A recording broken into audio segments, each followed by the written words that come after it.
The world is charged with the grandeur of God. It will flame out like shining from shook foil. It gathers to a greatness like the ooze of oil, crushed. Why do men then now not wreck his rod?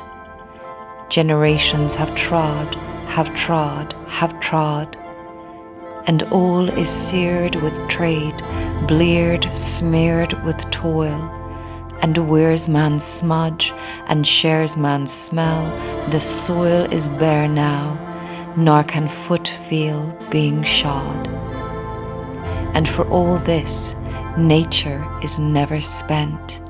There lives the dearest freshness deep down things, and though the last lights off the black west went, oh, morning at the brown brink eastward springs, because the Holy Ghost over the bent world broods with warm breast and with bright wings.